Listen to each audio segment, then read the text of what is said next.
the Wheat Ridge Police Department. So this is our 50th anniversary year, and we wanted to kick it off right here in January with a kind of celebration. I think you'll see events all year long, kind of working up towards Carnation Festival in August, when we really celebrate that, the founding of the city. So I'd like to introduce our esteemed panel here. Here's our 50th anniversary and logo there. And first, of course, they didn't sit in the proper order. They don't follow directions very well. Didn't tell us, did he? But first off, let me introduce Kent Higgins. Kent was a reserve police officer in it was about 1970 when he started. But prior to that, he was one of the original organizers of the incorporation for the city of Wheat Ridge. So he's got a lot of information that he can talk to us about. Kent, you want to introduce yourself and tell us a little something about you? Thank you, Jim. Apparently there were 4 incorporators for the city of Wheat Ridge. They were all from the fire department. In fact, Ed Anderson, the first mayor, he was from the city also, and on the fire department. And we were the ones that basically filed the incorporation papers for the city of Wheat Ridge. And our goal was to beat Jefferson City or Lakewood, because Lakewood included us in their incorporation boundaries. And Wheat Ridge and Lakewood had this unbelievable rivalry against each other forever. And we wanted to maintain our own identity as a community, and so we beat filing for incorporation Lakewood by a week. All right, so now you're doing the spoiler alert for us. So tell us what you've been doing for the last 50 years and what you're doing right now. I'm retired, finally.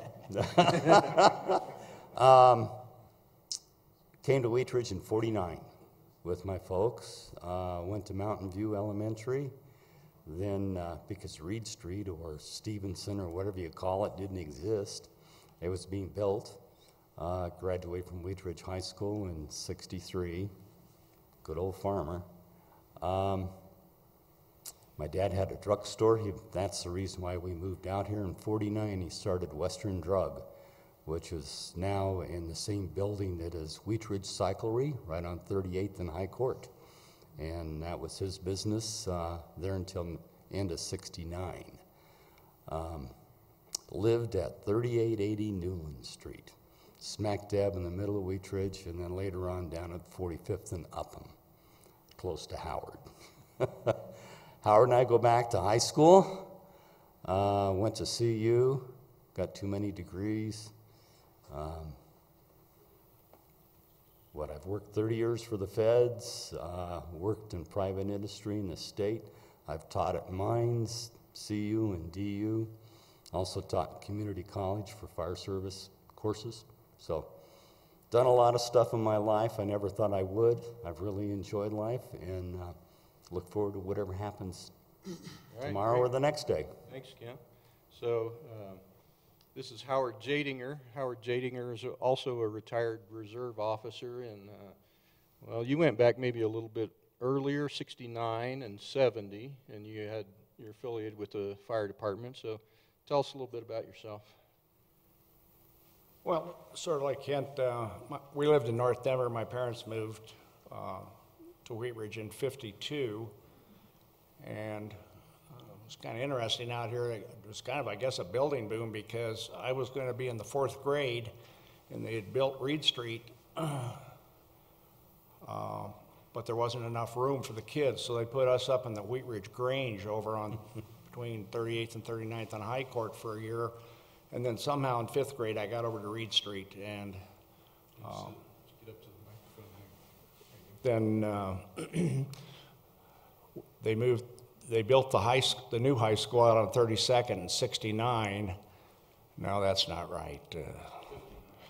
59, and so we went out there. My class was the second. We graduated in '60, so we were the second class to graduate from the new Wheat Ridge High School. I likewise went up to the University of Colorado and got a business degree, and worked 15 years for Blue Cross and Blue Shield in their sales department, and 18 and a half for Kaiser in their sales department. And just as a side note, it has nothing to do with the city of Wheat Ridge, but my chief associate, my other sales mate was Yvonne, now Higgins, and so I introduced Kent into his current wife. That's just off the thing, but that wasn't one of the things I retired, and by God, it's worked really well. So It was only 24 years ago. So after that, when I retired from Kaiser, I joined a young lady, and we have a partnership in a health insurance consulting company that I'm still doing. Kind of when I feel like it, but no, we have a great bunch of people. So joined the fire department in '67, retired in somewhere in the '90s. Then I served 10 years on the board of directors for the Wheat Ridge Fire Protection District, and just living the good life like Kent, and taking it a day at a time. Thanks, sir. So right in the center, we got the youngster of the group. Chief.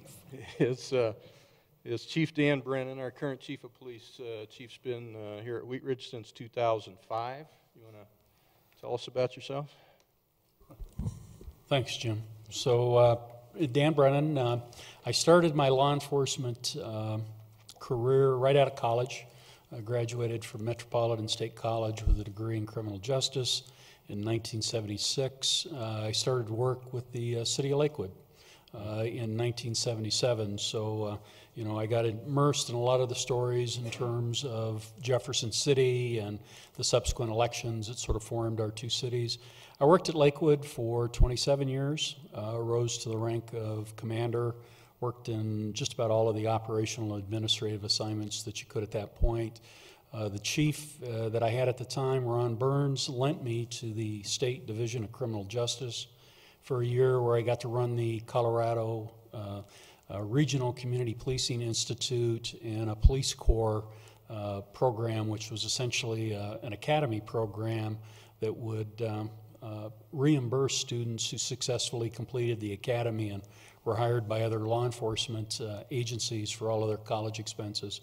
So I did that for a year, wanted to be a police chief, and this position opened up, and I had a lot of people encourage me to put in for it, and got the phone call in November of 2004 and started January 3rd, 2005. It's been a great ride, great organization with Joe's assistants here to my right, and Division Chief Lawrence, Division Chief Pickett, and a lot of really good, solid, dedicated, and committed employees. We've been able to continue to move the needle in this organization and make it a nationally recognized organization. So I'm now getting close to entering my 42nd year in law enforcement. So it's been a great ride. It doesn't seem like it's been that long, although Jim reminded me that the picture that hangs outside in our lobby, that I look a lot younger in that picture than I do today. I don't know what that means, but I think it's a compliment, so we'll leave it right there. But thanks, Jim. And over on the far end, we've got former Chief of Police, Howard Jakeway. We always called you Jake. And with another Howard on the board, we'll just continue to call you Jake or Chief. So tell us about yourself. Well, yeah, there we go. Thanks, Joe. I always have to have somebody take care of me, with this technical stuff. Anyway, I came west starting, from Vietnam, where I had a all-expense courtesy of the U.S. Army for a year and a half. Went back to New York, moved to Minnesota. That wasn't far enough west. Moved from Minnesota to Colorado in 1969. And I was interested in law enforcement, always have been. I had applied in Minnesota and came out highly rated. As a matter of fact, #1 in 2 different agencies in the Minneapolis area. Unfortunately, they have a strange application of VA experience there, and that is that I was not considered a veteran for purposes of veterans preference, and it was an absolute preference, which means that anybody that just barely passed the test and was a Minnesota resident at the time they entered service was considered a veteran and therefore was above me. So anyway, I moved out to Colorado and had a little place over on Pierce Street initially, and saw an ad for the Jefferson County Sheriff's Department, and I thought, well, I think I'll apply for that. So I did, and I also had applied while I was looking at Arapahoe County and Denver County. Found out Denver County was not general law enforcement. And Jefferson County paid $578 a month, and Arapahoe County paid $563. So I took the Jefferson County position, and we were in our class for about, I think 3 or 4 weeks, and we were initially hired to augment the Sheriff's Department that was going to provide law enforcement in Wheat Ridge under a contract. And the contract fell through, and anyway, one day they came into our class and said, well, you're not going to be Jefferson County Sheriff's deputies, you're going to be Wheat Ridge police officers. And I said, well, several of us said, what's a Wheat Ridge? And I got the address for the city hall, and I went down and looked at it, and I thought, there isn't anything here. There's a little L-shaped shopping center. One thing led to another.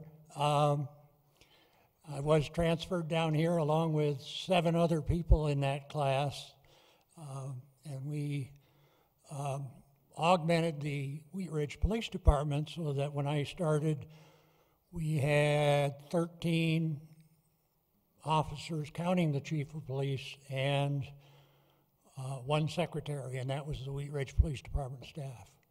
And one thing led to another, and I enjoyed taking tests, so they promoted me several times, and finally in 1982, the first chief of the department, Ed Pinson, retired, and I was selected after a process to be the police chief, and it was until 1988 when I'd gotten so heavily involved in police and fire pensions around the state that I was spending a goodly chunk of my time doing that, and thought, well, I'd better, in fairness to the city and the other agencies that tended to count on me for pension matters and that type of thing, I went to work in that field. And after a few years, I got back into law enforcement with the state Division of Parole and retired from there in 2002. Worked a few more jobs after that because the definition of retired, you have to break it down to understand it. It simply means retired. You're tired again. So I'm tired of getting tired, so I am totally retired at this point in time. And you know, Jake, every quarter I thank you for the police pension program that was set up. I look at my statements, I say, yep. So then we've also got retired Division Chief Joe Casa. Joe has the distinction of being the longest tenured Wheat Ridge police officer. He was with Wheat Ridge for 42 years. And just retired a couple of years ago. So, Joe, you want to tell us about yourself? Thanks, Jim. Yeah, 3 years ago, I retired from Wheat Ridge with 42 years of service. My parents had bought a house in the area of 42nd and Newland when that subdivision first came in. And so I've been a long time Wheat Ridge resident. And wasn't long before my parents became really heavily invested in the community and was doing a lot of community-type services. One of them was helping build the school for St. Peter and Paul's school. And we were regular members at St. Pete's and Paul's, and it was, I learned how to work with different people within the community and understand what it was they did and why they did it. So I started school, and of course I went to St. Peter and Paul's, and in the second grade, I had the honor of being the first student ever to be expelled from the school. And my mom and dad were really happy about that. So they enrolled me at Martinson Elementary, and then about 6 months later, I was expelled from Martinson Elementary, and I guess I had a rough year, a couple years there as a little guy, and they said, well, we want to keep you in the neighborhood, so we went up to, it was Reed Street at the time, and with a lot of assistance and a lot of tutoring and somebody watching me 24 hours a day, I made it through Reed Street and went to Wheat Ridge Junior High, which was in the old Wheat Ridge High School building there at 38th and High Court. Went to Jefferson High School, graduated from there, and by then I'd learned to keep my mouth shut and whatever I felt inside to keep it there and not necessarily express it to like the principal, assistant principal, and the teachers. So once I started driving a car, every day I had the pleasure to be stopped by the Edgewater Police Department, and Duke Smith was the chief at the time, and so every day I'd drive the same route, and he'd be waiting at the same place, and he would stop me. So I kind of became interested in what police officers do, and so off to college. My mom was especially proud of me going to college, and it was really a pleasure for her to get me out of the house. And so I went to junior college down in Trinidad, got my liberal arts degree. Then I became known after that as a professional student within the family. And so they were really kind of getting used to me studying a lot and going to different schools. So I transferred to CU, spent some time at CU. Then I transferred to University of Northern Colorado, where I got my bachelor's degree in biology and chemistry. Received a teaching degree at the same time, so I began teaching at Arvada West High School. I'd been there for a couple years, and I decided, you know, I think it's time to try that police work stuff. And so I put in applications. One of them was here at Wheat Ridge. So I started here at Wheat Ridge in December of '72, and I started in dispatch, and was there for about a year, and then promoted to patrol. And I've worked just about every assignment, every position within the department, held just about every rank within the department. And so I decided while I was working here at Wheat Ridge, it was time to go back to school. So I went to Metro State, got a bachelor's degree in criminology, and then I settled down to work here at Wheat Ridge. Once I got a little bit older, the education bug hit me again, so I went back to Regis University, where I studied conflict management, and my master's degree is in conflict management. I really enjoyed the police work and all that it had to offer, so I pretty much, and I loved Wheat Ridge. I basically was a Wheat Ridge boy, and I loved everything about the city, the people within the city. So, and I love the police department very much. So I worked there 42 years. It was a pleasure to do that.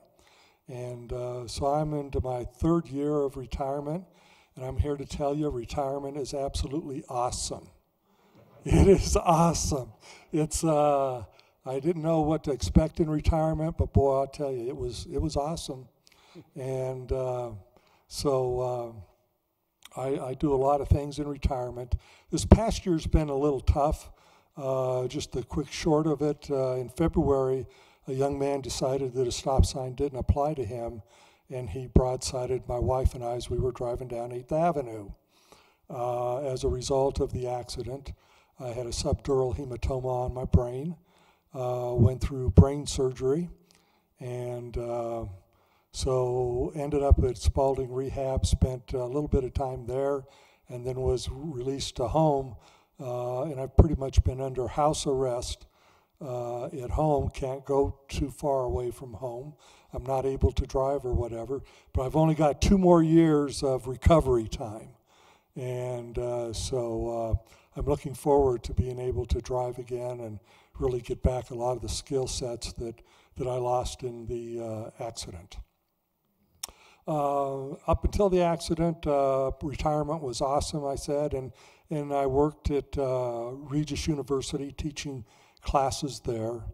I was doing girls fast pitch softball. I enjoyed doing that, and several other kinds of activities to keep me busy. So I was really kind of shocked when Jim called me and asked me to participate in this panel. And it was a pleasure for me to do that. So thank you, Jim, for inviting me to spend a little time with the group tonight. Yeah. Thank you. Of course.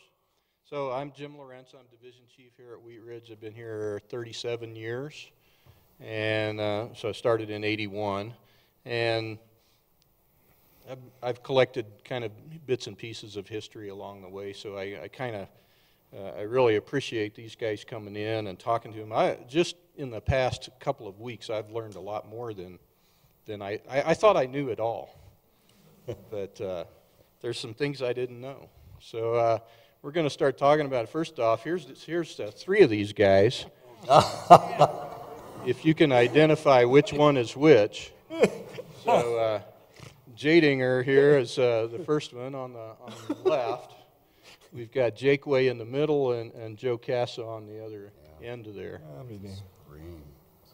And I happen to have a picture of Jadinger and Kent Higgins there. They were in this picture that's in the newspaper in 1970. So that's, let's see, this is Ed Anderson. He's the first mayor of Wheat Ridge.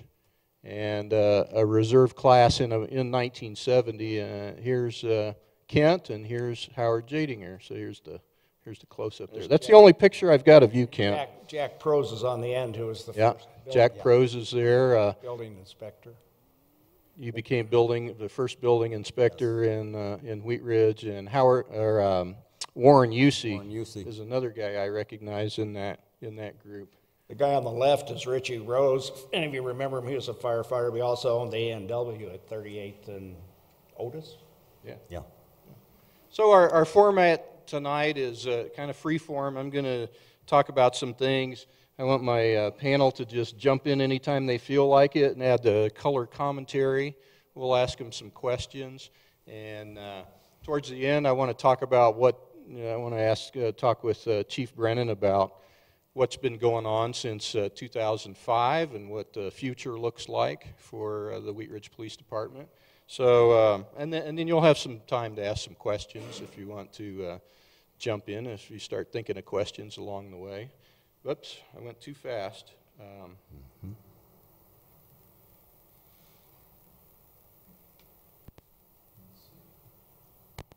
There we go. So 1854 to 1861, the land that you are sitting in right now was the Kansas Territory.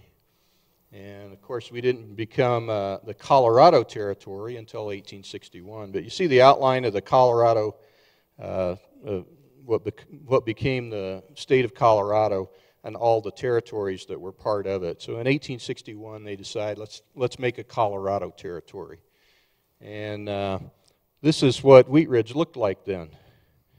Of course, these pictures weren't taken in 1859, but both of these structures were built in 1859. This was what we call the Johnson Cabin.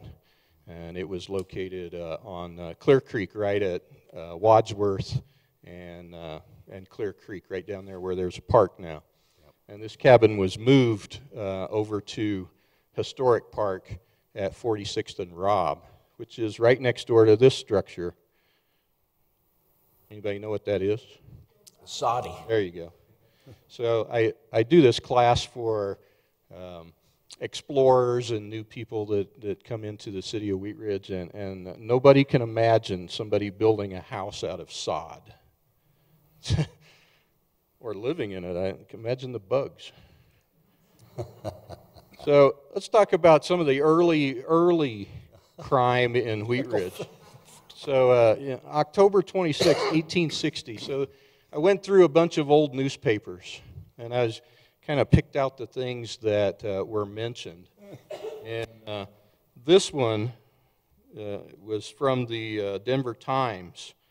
I don't know when that newspaper folded, but it says October 26, 1860, Charles Simpson stole 4 cans of peaches and a jar of pickles from a wagon in the Wheat Ridge area. So what we think that was down at Anderson Park there on the creek. There used to be a grist mill there back in those days. So all the way back before we're even a state, we have a pickle theft. The jury convicted Simpson for theft. Since there was no jail at the time, the sheriff, his name was Pollard, first sheriff of the Kansas Territory, he gave the suspect 20 lashes at a public flogging post and then banned him from the territory for life. So, and there's no indication that he was a reoffender.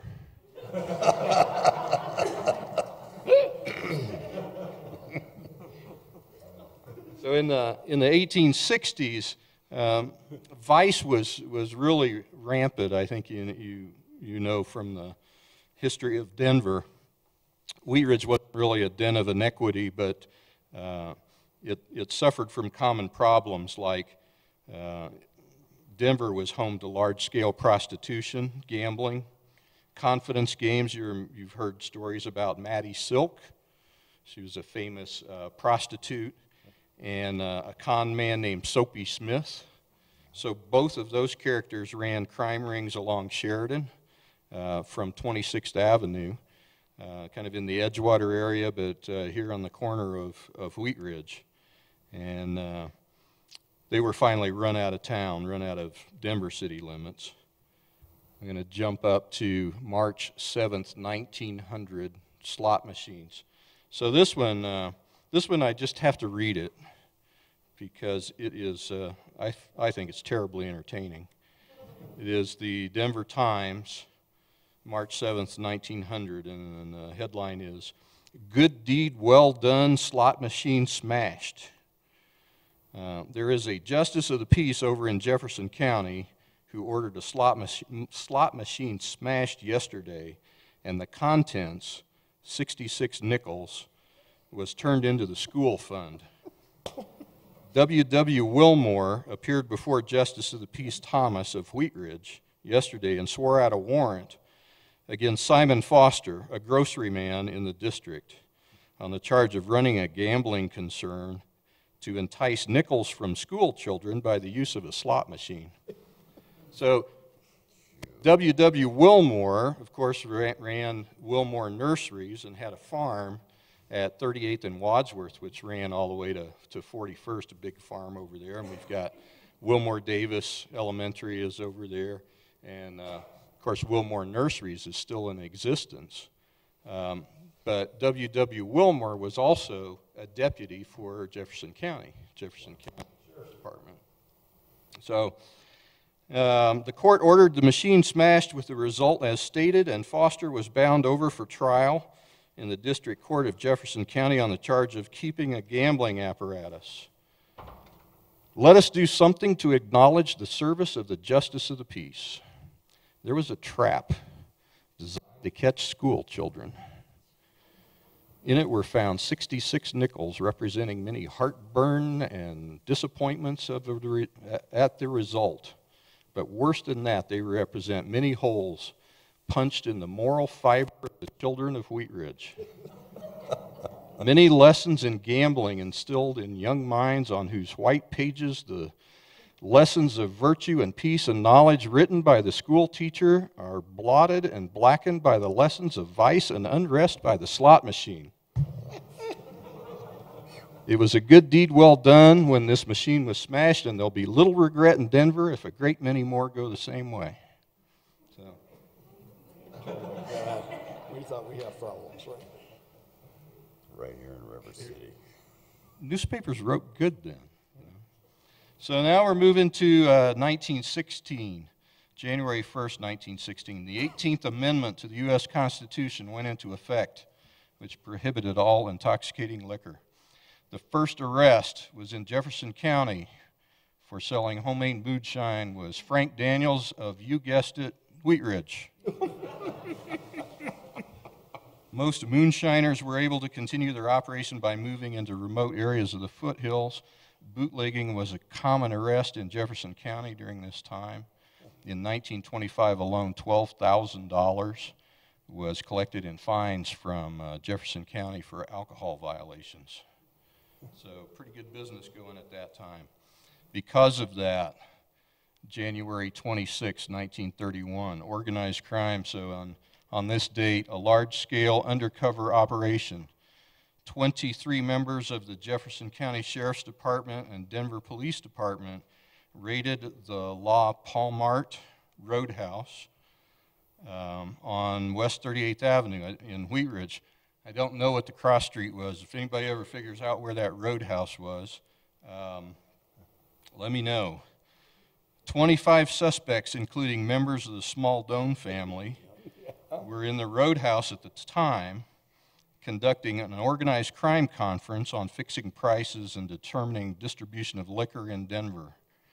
All the subjects were arrested and charged.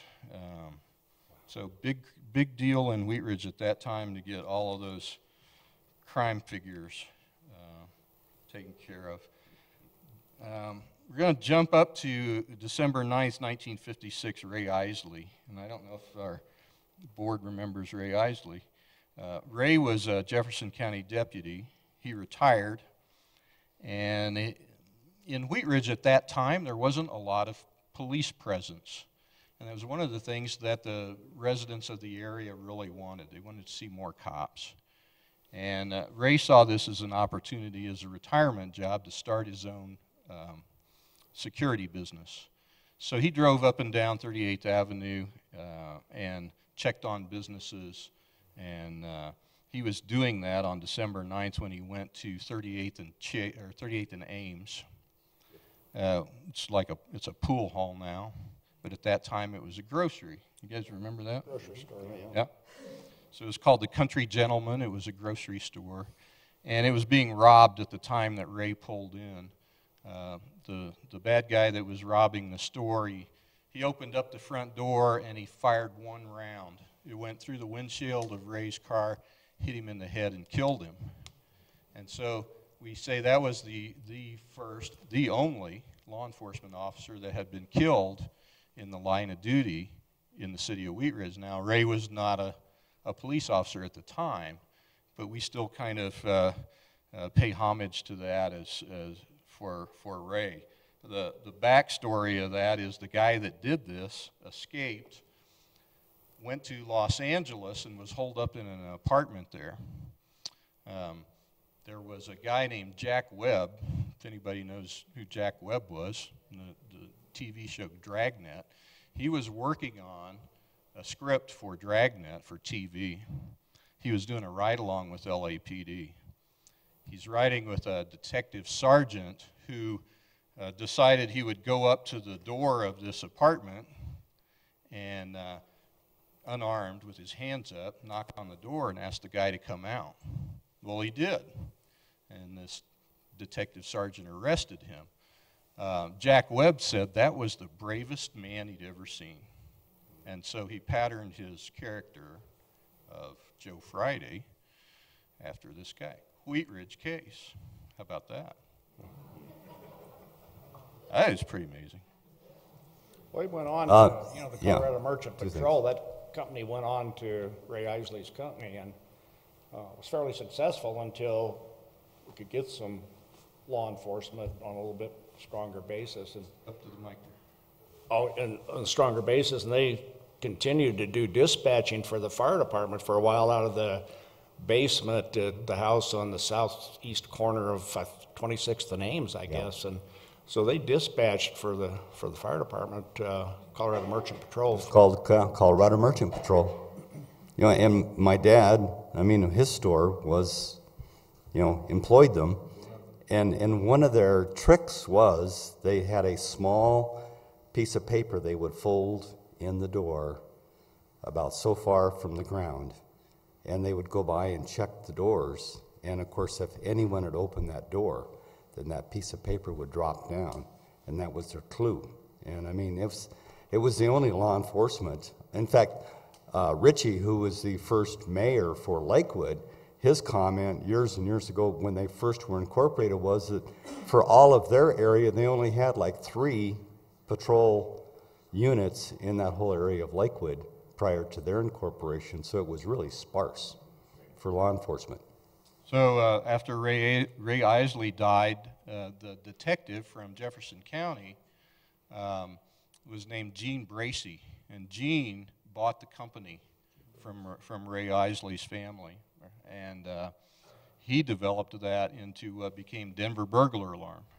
Became a really big business, and then it was finally sold to one of the other burglar alarm companies. It's national now, but that was a huge business at that time. So we just started to talk about incorporation. So why? Wheat Ridge has been around since 1859, and why did it decide to incorporate? So, panel, what do you think? Well, it was, I guess it was just to survive. Everybody was pretty happy in Wheat Ridge the way things were going, as far as I know. And, you know, we had all basically services. Jefferson County Sheriff had some cars in the area, the sanitation district, the fire department, the water department, everything was working. But Denver started a little encroachment down there, and if you, most of you probably know, down around, I don't know, south, whatever, Denver actually incorporated a part of Jefferson County, and that concerned some people down in the Lakewood area. So they just decided to hold an incorporation effort and included Wheat Ridge. And as Kent mentioned, it was a pretty good rivalry, and I don't know, especially us on the fire department, we didn't want any part of Lakewood. So it basically boiled down to just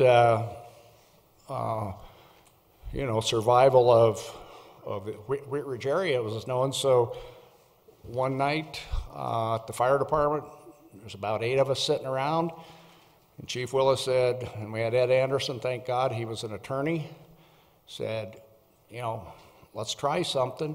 Ed said, I'll draw up the papers, and we'll beat them to the polls. We knew that we could beat them to the polls by 1 week, 7 days. And we went out into the community, and was asked the other day by a reporter or something, well, what was in it for you? And basically it was just, you know, to keep the area of Wheat Ridge and not go to Jefferson City. So the one kind of unusual fact was that if you look at the map of Wheat Ridge, I think Ed, when he was drawing it, he wanted to just basically do Sheridan, take out Mountain View, 26th, take out the little Edgewater stuff, take out the cemetery and just run out 26th down Youngfield. Why he crossed over into North Wheat Ridge up there around Jolly Rancher, I don't know. I always thought we should just draw it down the creek because that's where the fire departments are, Arvada and Wheat Ridge separated. But you'll notice up on the south end, the area that I know as Applewood Knolls is carved out. And the reason they got carved out is we had a meeting one night, an informational meeting at the high school, and it was just overwhelming that these people in the Applewood Knolls area did not want to be incorporated.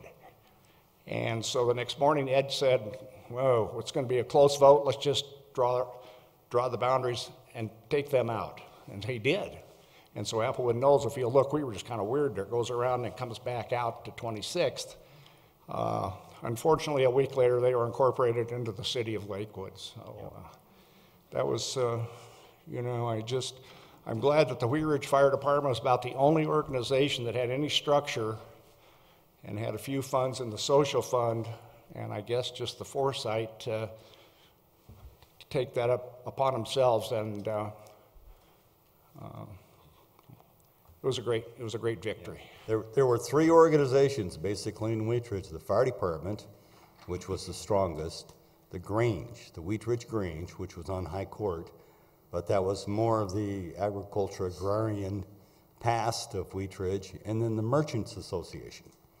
And the Merchants Association was along 38th Avenue, which wasn't much.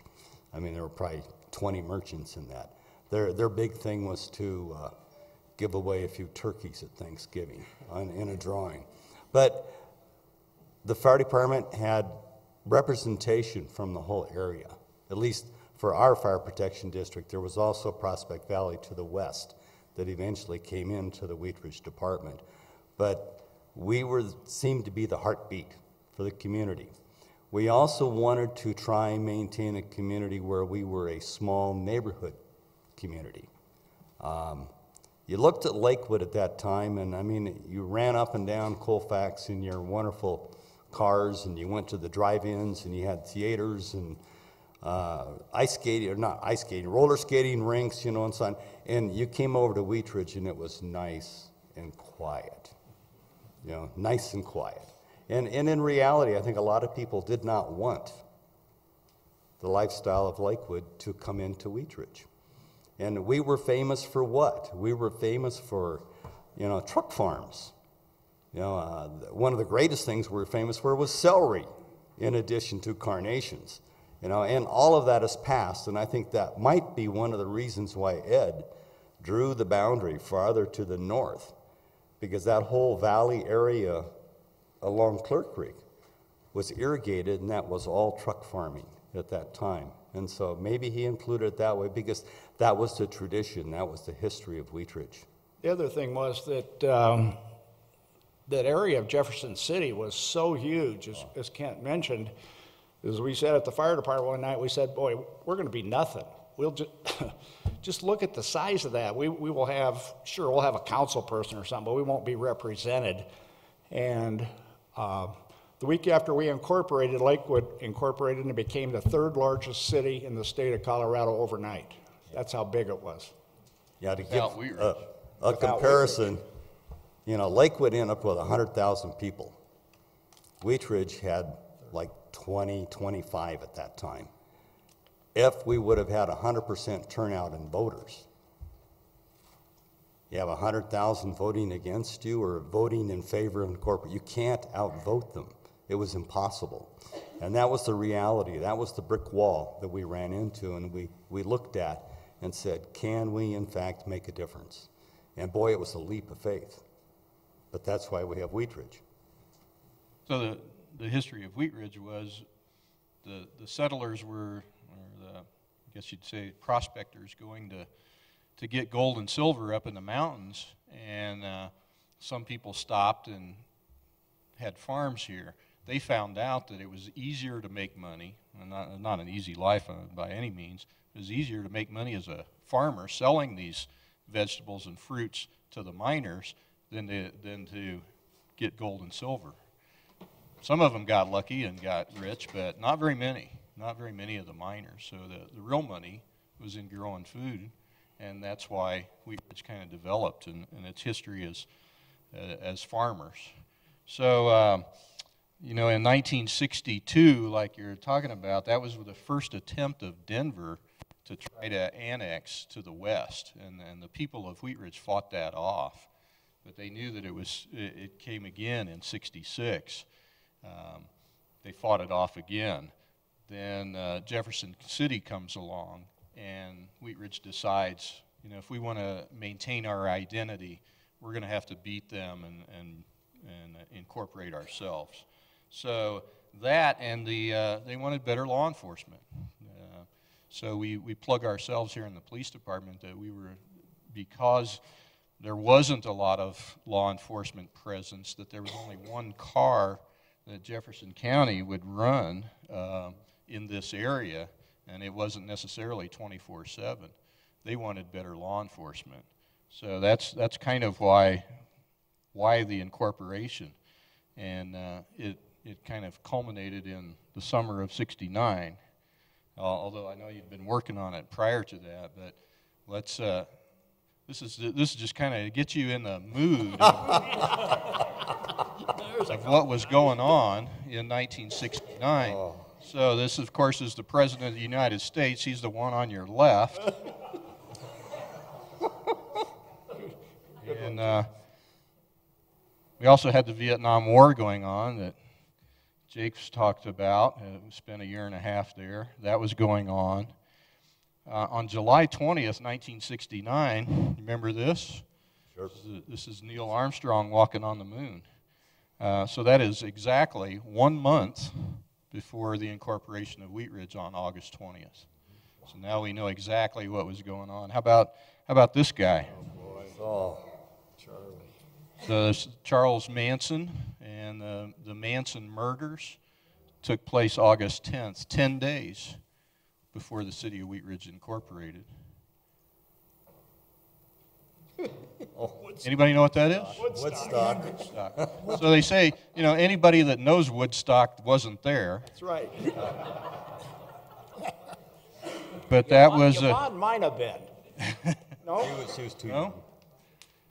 August 15th to the 18th, 2 days Yes. before the city of Wheat Ridge incorporates was Woodstock. So now we all know where we are in history. This is August 20th, 1969, Wheat Ridge. So Kent mentioned something about this logo, so you can tell that story. Actually, it's not as much the logo, but initially Ed wanted me, the mayor pro temp, actually at that time, said, if we're going to have a police department, we need stationery. And if we're going to make stationery, we need a letterhead. And so he looks at me and he says, make a letterhead. Well, so I went home with my drafting tools, and remember those old, you're too young, those two, but you had press-on letters that you could rub on, because typesetting didn't exist, in a home. And computers didn't exist, PCs didn't exist, nothing existed out there. And so the only rub-on letters I had were this flowing cursive letters. And so I made a Wheat Ridge Police Department letterhead with flowing cursive letters, which was on the vehicles for years, just prevailed.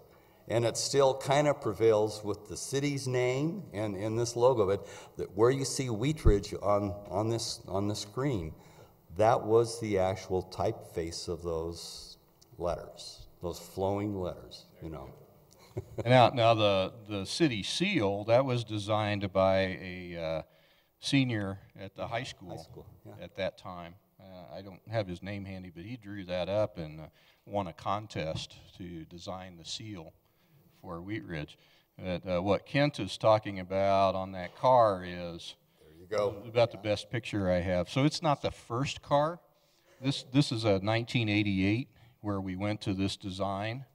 And I know this because I designed this car. So I haven't told Kent this yet, but we had a contest here at the police department, design the next patrol car.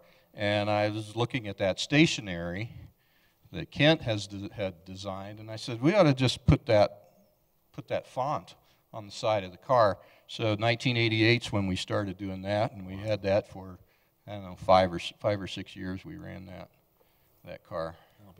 So let's talk about police buildings. Come on. It's not advancing for me.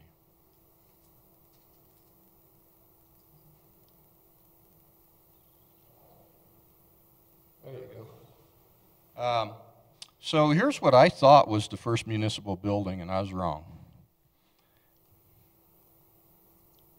This is what it looks like now. these were the original Jefferson County officers that were hired at Wheat Ridge. So this is the first. There's not. I don't know why we keep losing this. There's not 9. There's 9 of them, but they're not all in this picture. This is Jack Bramble over here. Yep. And I always thought that this was the first municipal building because I remember hearing people talk about being in the basement of the building. This is the building today. But this was just the parking lot that they used. So, I think we're on a timer. So the real city offices were,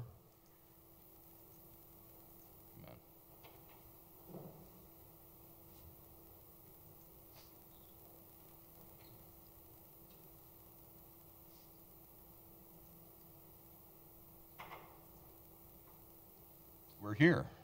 Mm-hmm. So Kent took this picture of the first City of Wheat Ridge offices. I went over there yesterday and took this picture. It's a barber shop now, but you can see it's exactly this is the spot where the city offices were. This is where the second municipal building was, and it's over at 38th and Newland. So that was the other. There it is today. This was the other thing that I didn't realize is this is just where the police department was. That city offices stayed where they were until 1977, and moved into this building. Yeah, the building was owned by Tom Braden, my dentist. And of course, I lived on Newland Street, just down the street, and I got wind that his basement, he didn't use it. And so I told Lois Turner that. And Lois jumped on with Jerry Malone, and they negotiated a lease with Braden, and they leased that, and that became the home for many, many years. And boy, it was tight. So, Jake, Joe, what do you remember about that building? Well, yes. If you look on the right of the picture, we had the upstairs on the right. The other was the doctor's office and something else at one time. And then we had, dispatch was in the back of that, records was in the front, and then downstairs you had the chief's office and one other room, and then we expanded and we got another room downstairs. So that we actually had, and then dispatch moved down to there. But that was the, well, what would that be? The third police offices, yes. The original office was one desk in the corner of the city council chambers at the bottom of that other building that you showed, which was, I think, the Empire Bank, I believe. And that's where it originally was. And then we moved upstairs and had all of the lockers, and the chief had a desk in one corner and the secretary in the other. Joe, you dispatch out of that building? I dispatched out of that building. During the one summer, I dispatched graveyards, and the whole building was left open. There was no air conditioning. So we left all the doors open, left the windows open. And one evening about 3 o'clock in the morning, there was had a big window that I could see out into the lobby area of the building as you went in the front door. Next to that was a series of steps down into the basement. And I heard some noise going on, and it was really interesting. The chief at the time said, well, you know, for your safety, if you have a gun, bring it to work, and if anybody comes in the police department that you don't know, just go ahead and shoot them. And so I took his advice, and I brought in a gun, and so I heard this noise going on, and all of a sudden, directly in front of me at the window, this head starts rising up. And it was kind of like the Charlie Manson head, you know? And I got really excited about that, so I drew the gun. And all of a sudden, this man stands up and he's screaming, "Don't shoot me, don't shoot me." Turned out to be one of the undercover detectives from the task force that was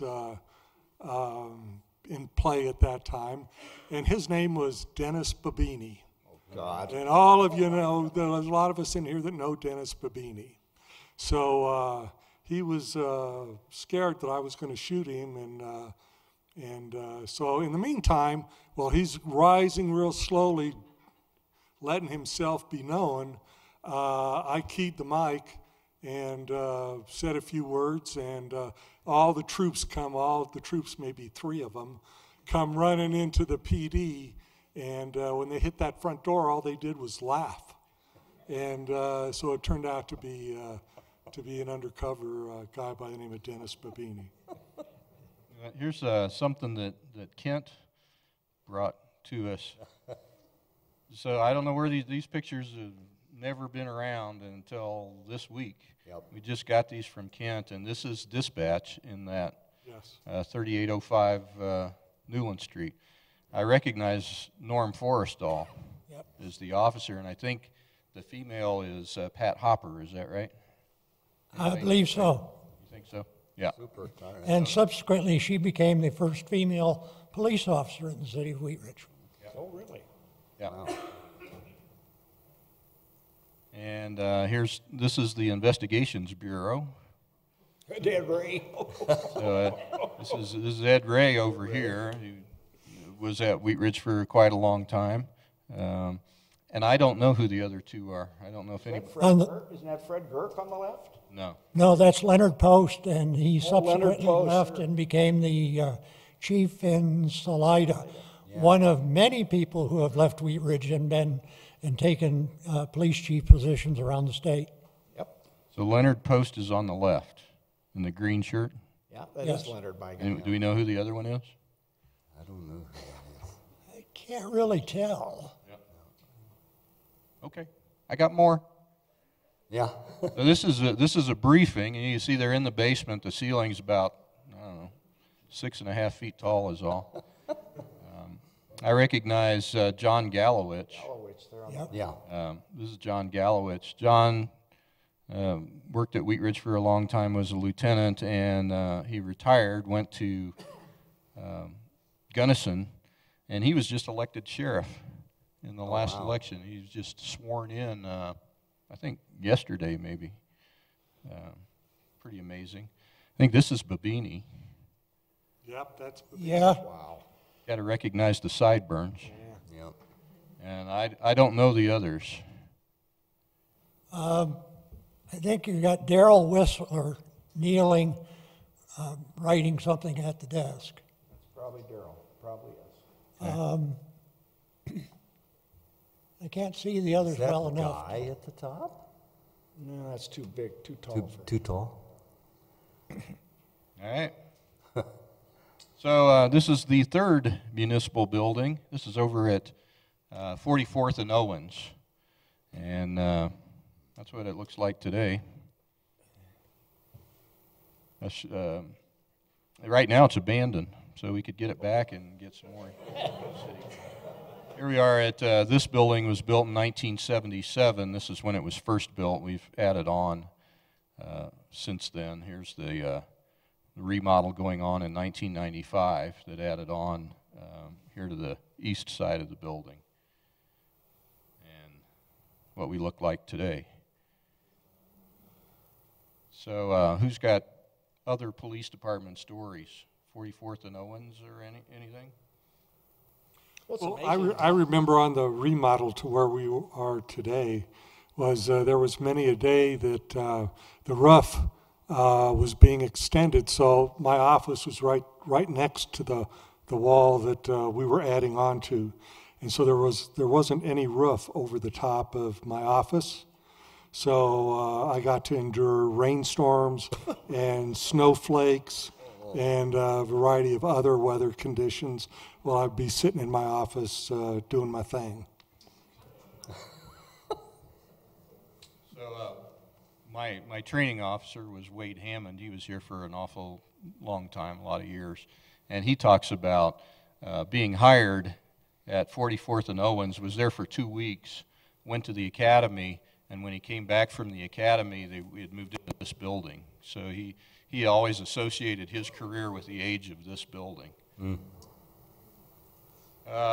Here's our, Jack Bramble was, let me just talk about chiefs here for a minute. So here's Ed Pinson, who was the first official and paid police chief.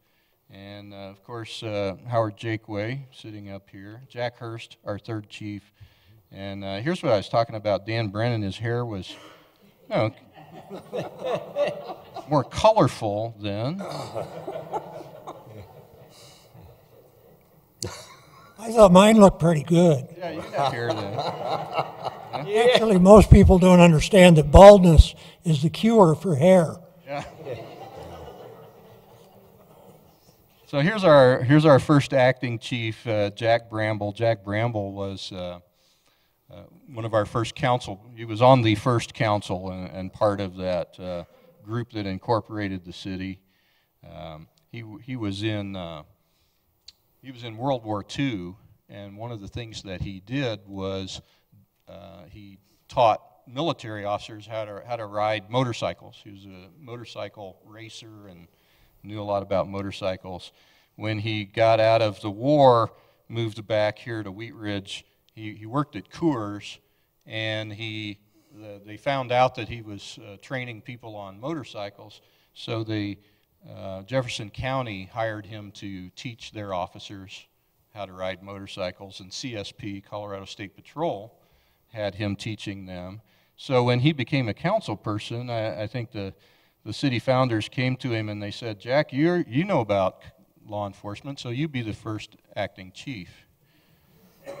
And I don't know that if Jack knew anything about law enforcement. He knew about riding motorcycles. But it turned out he did a pretty good job. So he didn't get paid for doing this, started up the police department only for a few months before we had hired the first chief of Ed Pinson. So who knows about Jack Bramble? Go ahead. Well, I think, no, you've told most of the things about him. I'm not so sure he wasn't associated with the reserves in some way with Jefferson County.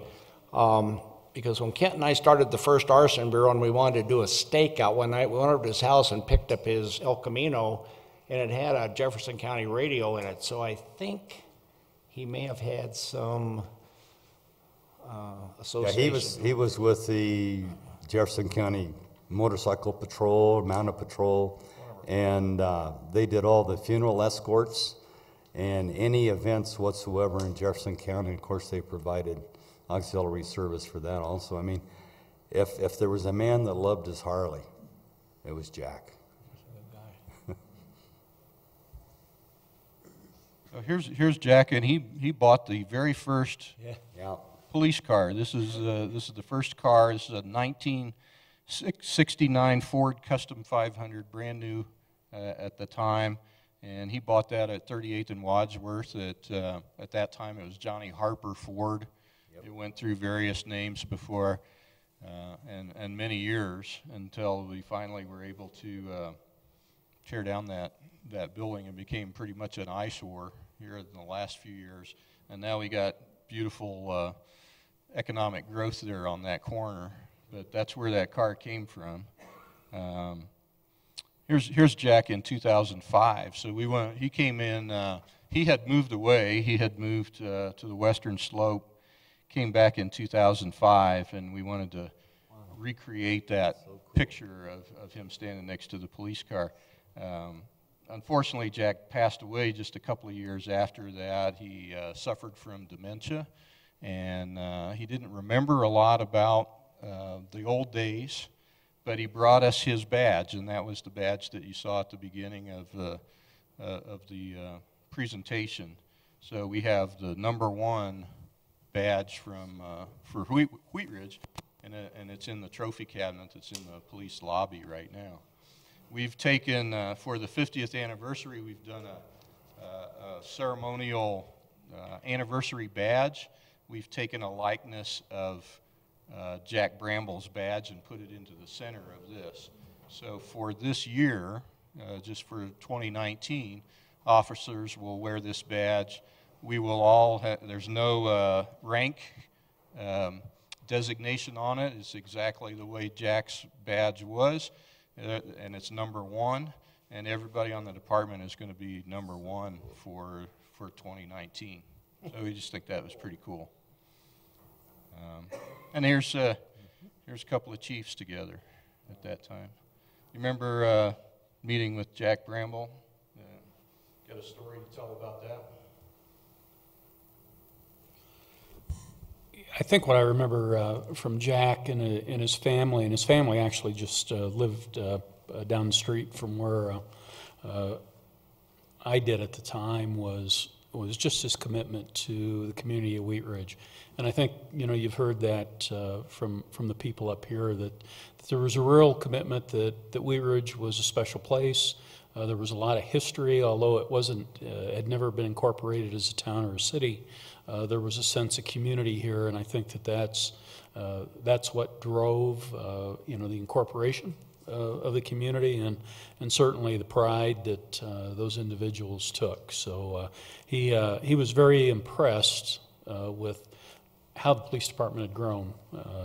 It's a very small department when it first formed in 1969. A lot of growth in the city, a lot of growth in the metro area, which drove the growth of the police department. So he liked all the motorcycles, he liked the police cars and the technology, and a very, very interesting man. So our first official chief was Ed Pinson. Here's Ed. He was hired as a sergeant. He was at the Jefferson County Sheriff's Department. He was a sergeant, was hired to be the first chief. Here he is with one of our old cars there. Yep. And this again, that's Pat Hopper again, in a different kind of uniform. Yeah. And we've got, anybody got a Pinson story? You want to do a Pinson story? He was grumpy. He was grumpy. Yeah, he was. He was all business. Ed was grumpy.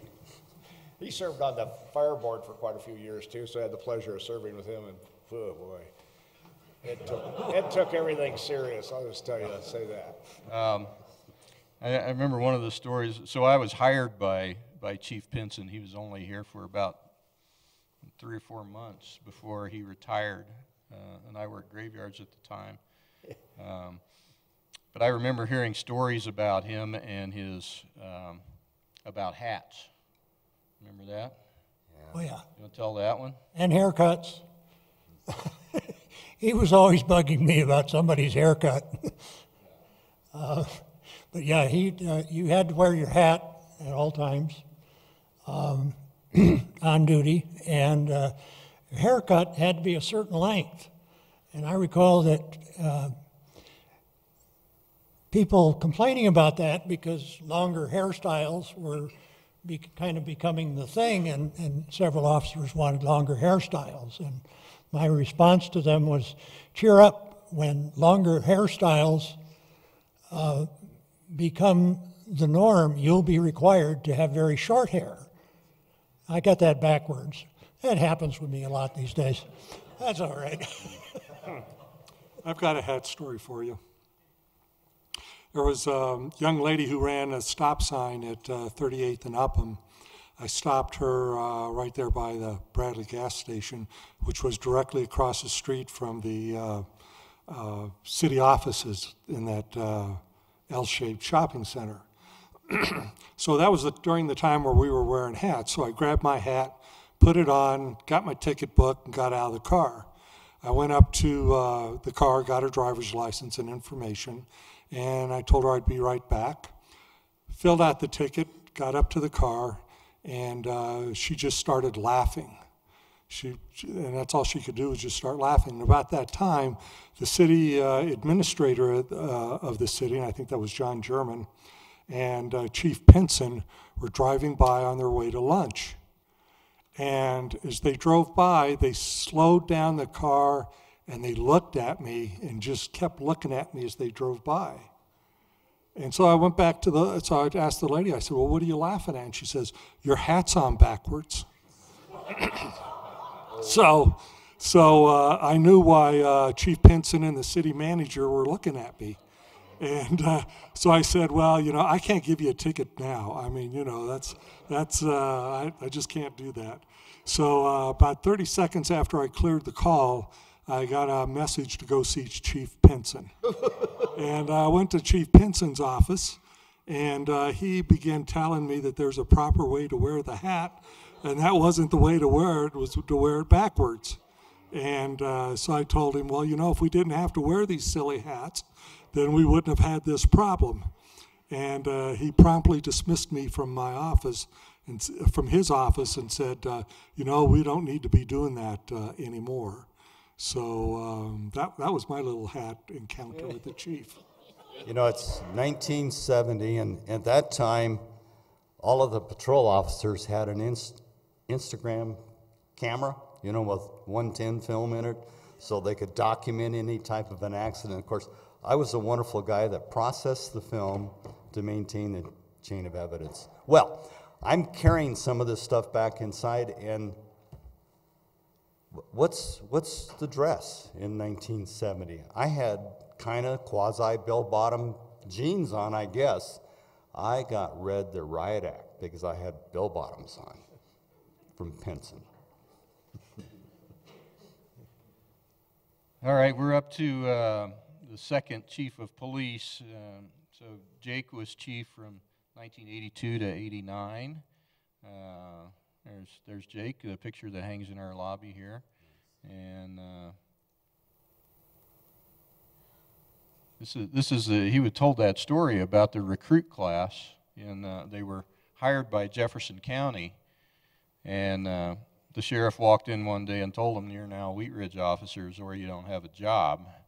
So these are those 8 guys, and I got one of, there he is. There's Jake. Oh my gosh. I had slightly more hair then. Slightly.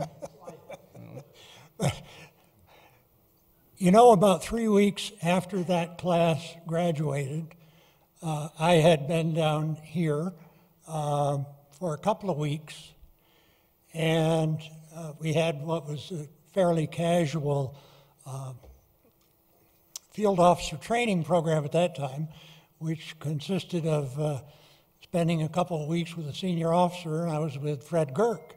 And then after that, we had a shift change, and I came into work one morning because my shift started at 6 a.m., and so I was there at 5:45, as you're supposed to be, for 15 minutes prior to your shift. And 10 of 6, nobody else shows up. 5 of 6, nobody else shows up. 6 o'clock, I go out and get in the police car, start driving around, and report it into the dispatch, which was then Jefferson County, and said, yes, Wheat Ridge 130, 131, and 132 in service, and started getting calls. Knew a little bit about what I was doing, but I won't say I knew a lot. And about 9 o'clock, things slowed down a little bit, and Lieutenant at that time, Jay Wallace, who had been a corporal at Jefferson County, called me into the office and scratching his head. I don't know what happened, but during the shift change, somehow the schedules worked out that it turns out I was the only one. Nothing terrible happened. I did almost put a whole bunch of juveniles in jail for what turned out to not, in fact, have been a crime, with a little bit more investigation, but that was another matter. Here's Jake sitting at his desk, and here's something you don't see every day. Cigarettes, yeah. Yeah. It's just hard to believe that at one time we actually had ashtrays on desks. That tells you that this is early 80s right here. And I just had to throw that in. It's me getting an award from Jake there. God, you were young. I think I was 21. Jeez. Here's our third chief of police was Jack Hurst. There's Jack. Jack has he moved right after he retired from the Wheat Ridge Police Department. He moved to Nebraska, so he's hard to get a hold of now. He moved back there to be closer to his grandkids. But here he is inspecting the troops. There's Joe there with Jack Hurst. And Jack Chisholm on the other side there. There's Jack Hurst had a great sense of humor. He was a very entertaining guy. Here he is speaking at this very podium that I'm standing at. And this is our fourth chief of police. Here he is. So, Chief, what did you think about coming into Wheat Ridge there in the early days? I think here's your swearing in. It's another picture of me, but you know I collect them, so. So, you know, a couple of things. You know, in my career at Lakewood, you know, we had a number of officers that had started their career at Wheat Ridge that had gotten their degrees and had come down to Lakewood. Lakewood required a 4-year degree, and what always impressed me about those individuals, you know, was their dedication and commitment to, you know, to policing. They were really, really good people. So, you know, over the years, you know, I worked the north area of the city of Lakewood when I was in patrol and had interactions with different members of the department. And when the position opened, you know, in 2004, you know, my chief at the time had talked to me about, you know, about the position, but there were a number of things that were going on in Wheat Ridge at the time that, you know, were really, really attractive. You were starting to see a redevelopment in the city at that time, although it didn't happen. You know, the city had brought in a large tract of land out on the west side of the city.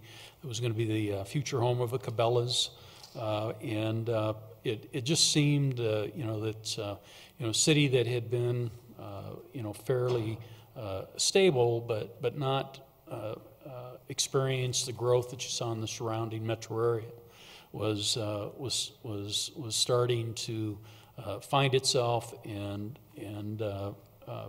take advantage of some opportunities to keep its small town values, but also you know, increase you know, the economic capacity in the area and do some innovative things with you know, within the city, you know, with redevelopment in certain areas. So it seemed like a really good place to come to.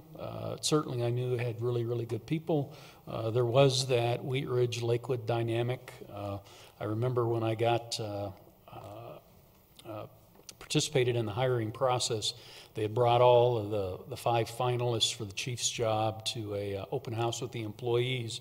And I'll never forget 2 employees who came up and chatted with me, really, really good conversation. And one of them said, "Hey, if you get the job, you're not going to Lakewoodize us, are you?" And I'd never heard Lakewood used as a verb. And I said, well, you know, I don't think that I will, but I'll certainly bring what I think worked there to this organization. And you know, I got offered the job, took it, and you know, it's been a challenging but fun ride ever since then. The departments in the city, you know, has done a lot to enhance, you know, and make better the police department. One of the first things we did was to get our salary and benefits so they were competitive with the rest of the metropolitan and Front Range area. you know, the average citizen may not know this, but, you know, the pool of applicants for policing has shrunk, and particularly in the last 6-7 years with all of the negative influence social media and national stories on you know, on policing. So, you know, it was really important for us to be just as competitive as, you know, the Auroras, the Lakewoods, you know, the Denvers and the other jurisdictions. And we've had really great elected leadership that has recognized that and has been very supportive of the police department. When I came here, some people from the community might remember that the city went through some significant layoffs in the early 2000s, and the police department bore some of that. We had lost 10 positions, and in 2004, a number of individuals in this room, Jim, Joe, and other members of the department, helped the city bring forward a sales tax election, a 1-cent sales tax, which increased the city sales tax to 3%, which was still amongst the lowest in the metro area, to add some positions and to add 10 positions to the police department. So when I started on January 3rd of 2005, not only had the task of hiring those 10 officers, but we were also 8 positions down. So the department was really very lean at the time, and we were able over the years to get those positions added. We've since added 10 additional positions, and some really innovative, modern law enforcement policies and procedures. We're nationally accredited as a police department through the Commission on Accreditation. For law enforcement agencies, we're one of only 700 agencies internationally and nationally that is recognized with that distinction.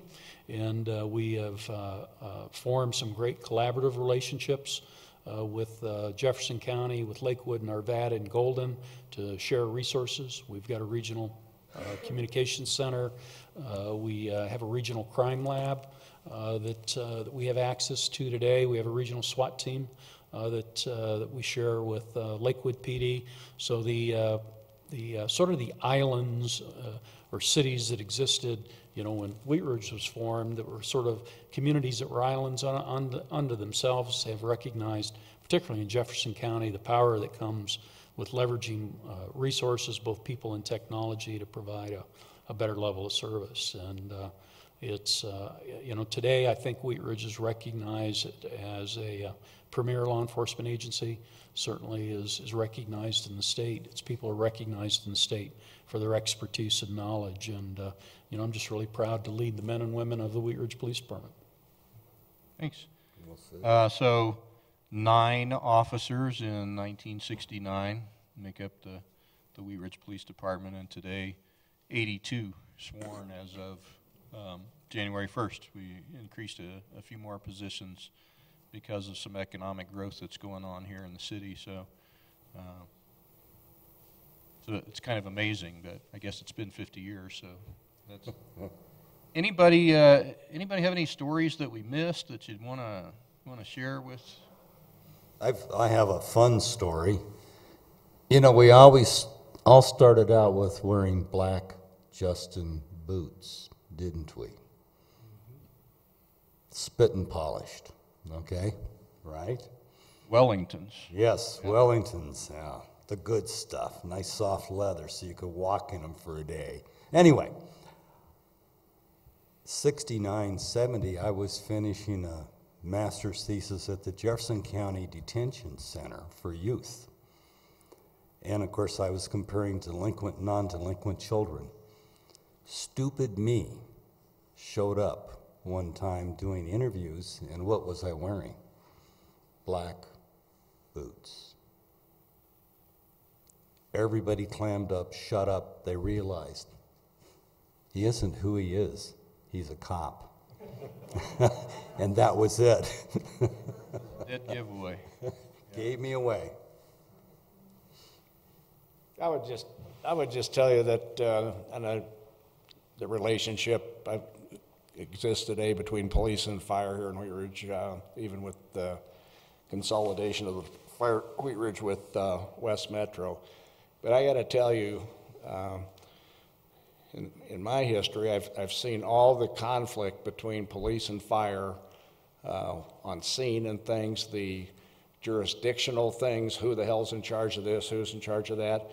I got to tell you, by the 6 or 7 firefighters that were also reserve officers, I think you can ask any of these fellows or the retired guys, the original 9, 10. We had the best relationship in the world, and to this day, Jake and Joe and, well, and I can just tell you, still the other guys that are alive that are retired, I'm still in touch with them on Facebook and things, see them occasionally. We just didn't have that problem. It was just super at the relationship police and fire had from the start. And I think the reserve, firefighter, the whole thing, we all admired each other, and it's not a problem of jurisdiction ever.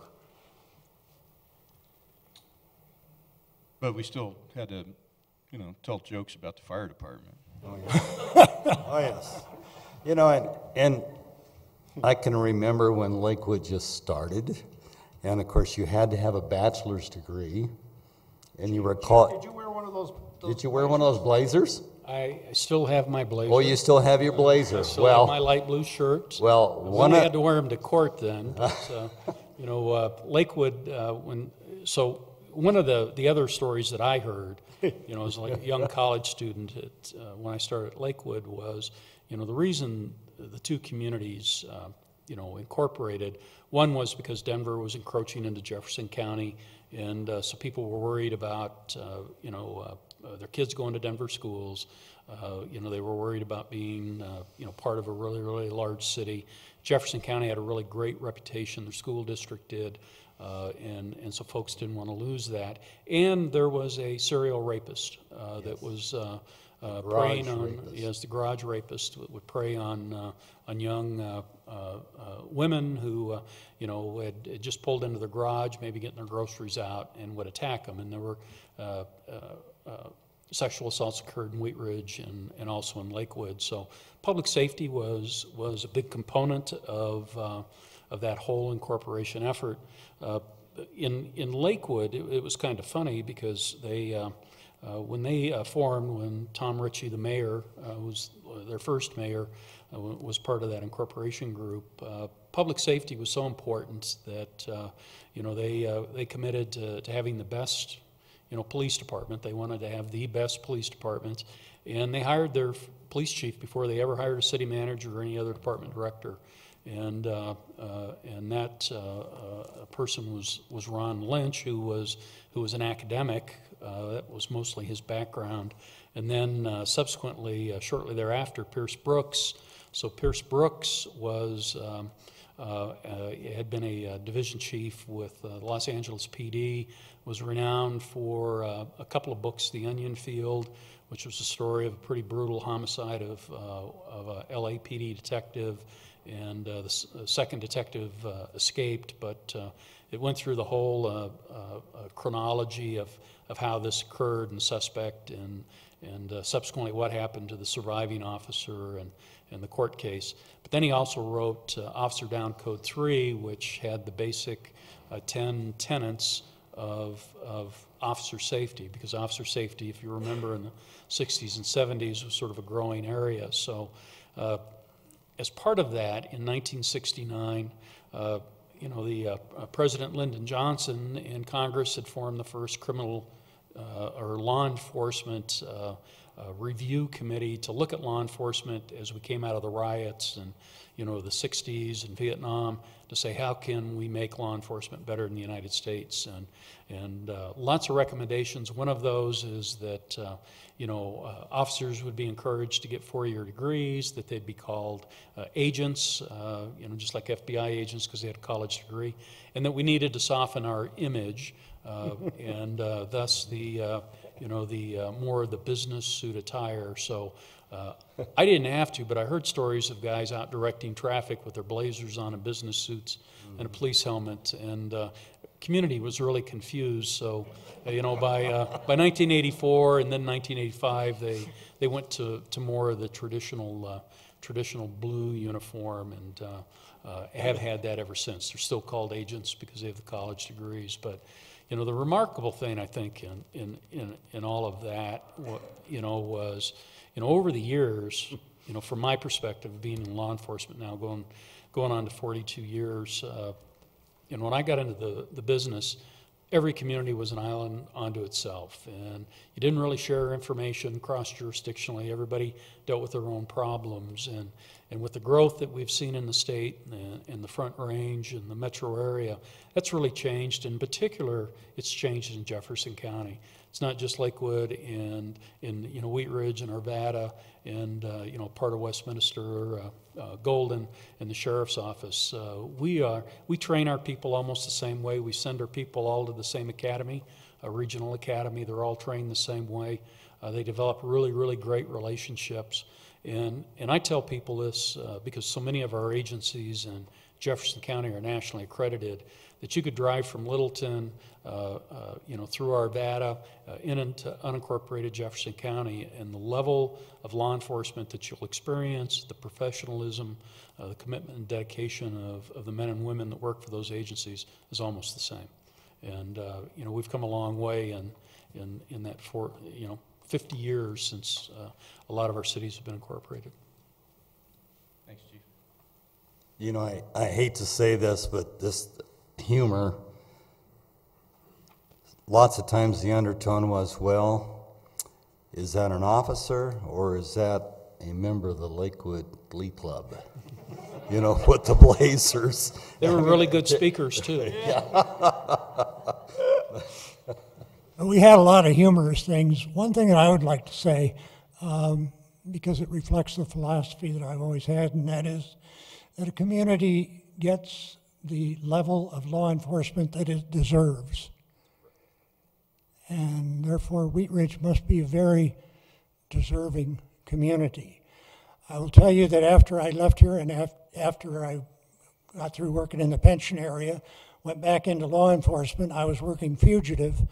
And in doing so, I worked with a multi-jurisdictional agency that had both federal, state, county, and municipal officers assigned to it. And the one thing that I consistently heard was that we're not so sure about you, but you know, those other people from Wheat Ridge are really good people. The level of acknowledgement of this agency was always a very heartening thing to me, and I can tell you that I have a great deal of pride over having been associated with it for the many years that I have. Thanks, Jake. Hey, I'd be remiss if I didn't point out that we have the current mayor of the city of Wheat Ridge right here, Mr. Bud Starker. Came and I think, oh, still a couple of shots of the chief there. Here's the entire police department in the middle of Panorama Park in 1971. Cool. Gets a little bigger in 74. We've got a motorcycle. We got a animal control van in the back there. And this is what we call the Millennium photograph. So you remember when everybody thought that the world was going to end in the year 2000? All our computers were going to explode or whatever. We worked 12-hour shifts. We divided the department into 2 shifts. So everybody worked. And at midnight, we all got together and took that picture there. Cool. Yeah. Neat. Here's our patches over the course of time. We started out with just a rocker over the Jefferson County patch. It became a Wheat Ridge patch, but it was still green, and then it turned to blue. This is what we call the 25-year mistake. So one of our lieutenants, we ran out of patches. We needed to order more patches, and he found an outlet in Taiwan. This is before the internet, and ordered 5,000 of these patches. Came back like this. Oh. So you can see it has the basic shape on the inside there, but it has this outer layer that law enforcement agencies near us, and Lakewood, I think, was one, that started calling us the Peanut Patrol. But we had 5,000 of them, and we didn't want them to go to waste, so we used them until they ran out. About the year 2000, we went to this patch. Now, this is our current one that kind of incorporates elements of everything. It's got Wheat Ridge in Colorado, the state seal. It says established in 1969, something that we're pretty proud of. And here's another thing that we're kind of proud of. So this is the very first police car. You saw a picture of it earlier. Here it is with Jack Bramble. This car we still have, and it lived over at our city shops, you know, for the last 50 years, looking like this. Oh my God. And about March of last year, we started working on it, and so we have we've redone the interior. This is what the interior looked like then, and It looked like when we went on patrol. yeah. And this is where it is right now. This is over at the body shop right now, and the interior is finished. We'll be finishing up the paint and body on it, and putting the lights and decals back on it, and it should be parade worthy in a month or two. So we'll have that ready for the Carnation Festival and other events that occur over the course of this year. And we've got folks in the back that are selling our passports. This is one of the ways that we try to fund this endeavor is to sell the coupon books. So we've got those back there if anybody's interested in looking at those, and we'll probably hit you up. Here again, here's Jack Bramble's badge alongside the new 50th anniversary badge. So now, I think, it's your turn. If you have any questions for us, if you'd like to tell a story or something that you might remember about the police department, who has one? You have to talk in the microphone, and you have to watch your language because we're on TV. I want to ask a question, and Howard, you might be the one that can answer this. You were talking about the districting in Wheat Ridge, and if you recall, when we were on the fire department as volunteers, the Arvada area, I always thought it was a strange dynamic. We would not take the fire trucks past Clear Creek, but the ambulance that we ran out of the barn would go into Arvada. What was the reasoning for that, or do either one of you know? It was real simple. The city paid for the ambulance with the agreement that we would run it. So therefore, the ambulance had to service the city limits, not the district. That's why. Correct, correct. And of course, the district lines were drawn between Wheat Ridge and Arvada long before I-70 existed also, which created another barrier.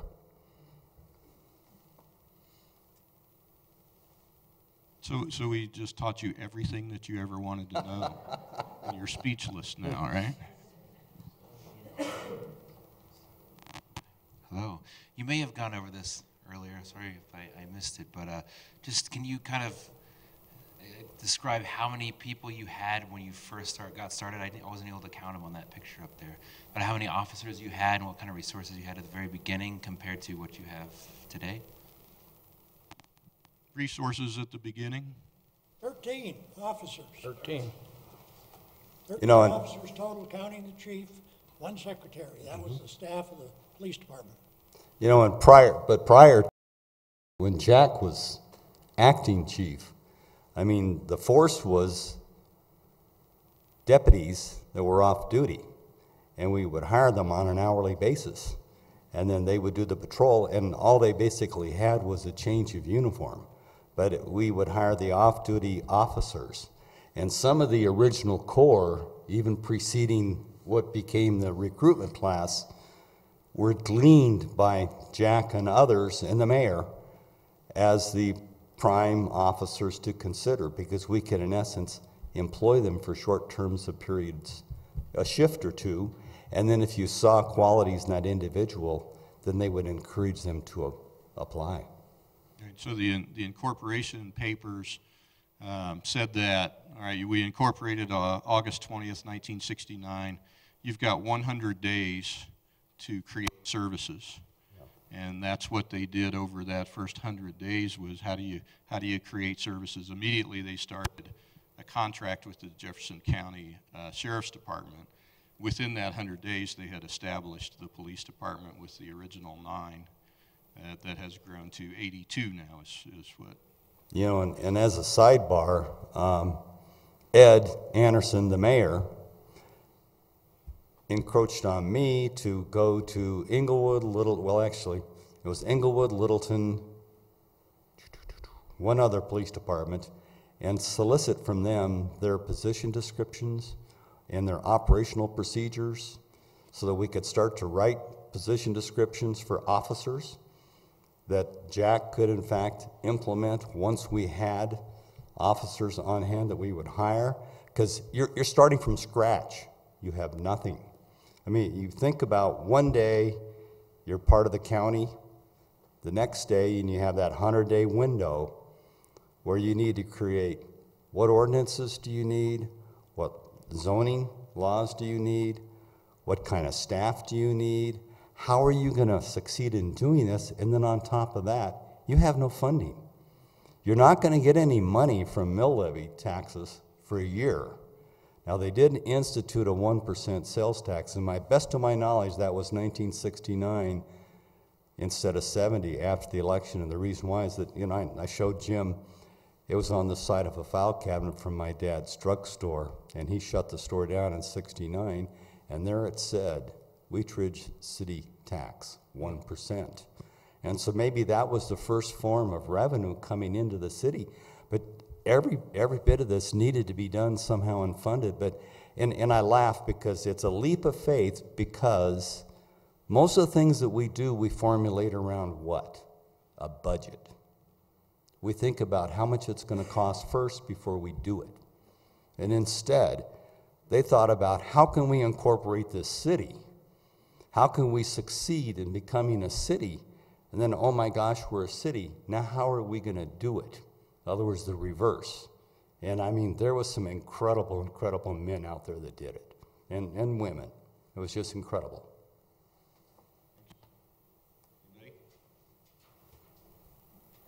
All right, well, it's been a pleasure. Stick around. We've got some cake in the back. That's always great. Oh. Have some cake.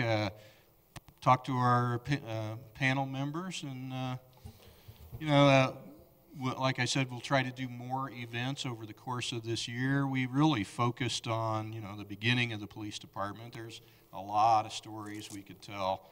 We didn't even touch on crime or some of the scary things that have happened in Wheatridge, some of the good things. So there's lots more stories to tell.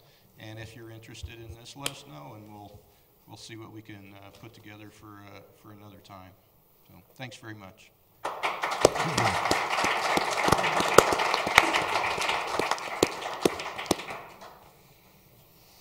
How did you get